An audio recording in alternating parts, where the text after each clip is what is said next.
మళ్లీ తిరోగమనం ప్రారంభమైందని కేటీఆర్ ఆరోపించారు. కాంగ్రెస్ బీజేపీ ఒక్కటే కత్తులు దూస్తున్నాయని అన్నారు. ఎవరెన్ని ప్రయత్నాలు చేసినా ప్రజల ఆశీర్వాదంతో 2028లో కేసీఆర్ మళ్లీ ముఖ్యమంత్రి అవుతారని కేటీఆర్ ధీమా వ్యక్తం చేశారు. జై తెలంగాణ గొప్ప స్ఫూర్తి కనబడాలి చప్పట్లు కొడితే.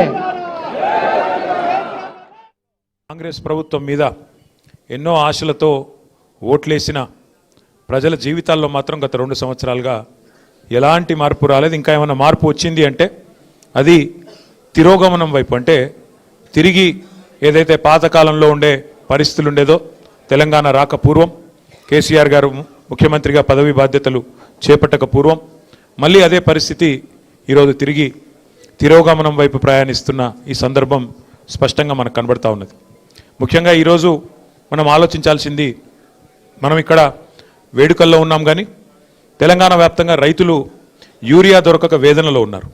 చలికాలంలో ఈరోజు పొద్దునే నేను చూస్తూ ఉన్నా, చలికాలంలో ఇంతటి చలిలో మొత్తం రాష్ట్ర వ్యాప్తంగా ఉన్న రైతాంగం ఒక్కొక్క యూరియా బస్తా కోసం అల్లాడిపోతూ ఇవాళ గంటల తరబడి దినాల తరబడి లైన్లు కట్టే దుస్థితి మళ్ళీ తెలంగాణకు దాపురించిన పరిస్థితిని మనం చూస్తూ ఉన్నాం. నాకైతే సంపూర్ణమైన విశ్వాసం ఉంది, మనం విజయం సాధిస్తాం. ఎందుకంటే ధర్మం మన వైపు ఉంది, న్యాయం మన వైపు ఉంది, నిజాయితీ మన వైపు ఉంది.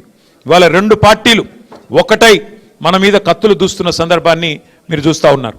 కేంద్రము రాష్ట్రము, ఆ రాష్ట్రంలో కేంద్రంలో ఉండే 2 పార్టీలు ఇవాళ ఒకటై ఒక జట్టై మనను తుదముట్టించే ప్రయత్నం చేస్తున్న విషయం కూడా మీ అందరికీ అర్థమవుతానే ఉంది.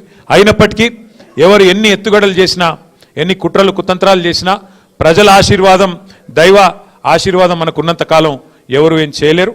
కాబట్టి తప్పకుండా నాకైతే సంపూర్ణమైన విశ్వాసం, సంపూర్ణమైన నమ్మకం ఉంది. 2028వ సంవత్సరంలో తిరిగి మన నాయకుడు కేసీఆర్ గారిని ముఖ్యమంత్రిగా చూడడమే మనందరి లక్ష్యంగా, మనందరి ధ్యేయంగా కలిసికట్టుగా ముందుకు సాగుదాం.